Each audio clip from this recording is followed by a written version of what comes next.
يا رورو، كنت النهاردة في المرور بطلع الرخصة.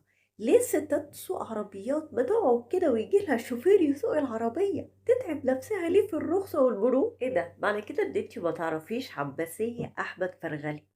لا، هي حد في المرور بيطلع الرخصة بدري؟ طب كنتش قلتيلي.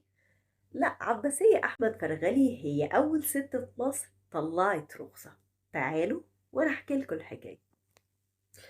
في عشرينات القرن الماضي كان في شخص اسمه أحمد فرغلي في مركز أبو تيج أسيوط، تاجر من تجار القطن الكبار.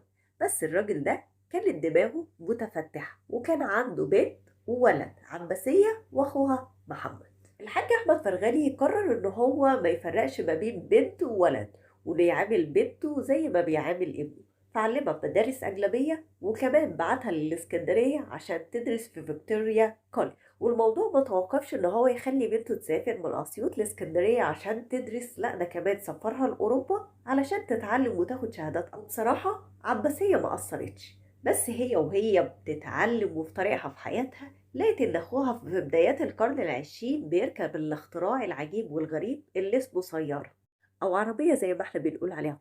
ولأن أخوها محمد شخصية متطورة وذات عقلية متفتحة زي والده الحاج أحمد فرغلي، فقرر إنه يعلمها السواقة. وبعد ما اتعلمت السواقة قررت إن هي تروح المرور وتطلع رخصة قيادة علشان تقدر تستخدم عربيتها أو سيارتها بشكل قانوني في شوارع جمهورية مصر العربية.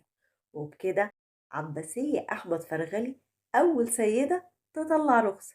بس يا ترى عباسية لما طلعت الرخصة وخلت السيدات بقت تطلع رخصة قيادة وتسوق العربية، كانت اللي هتعرف اللي هيجي بعدها أم لطفي اللي بتلور وتطفي؟ عايزين تعرفوا الحكاية؟ استنوا الفيديو الجاي.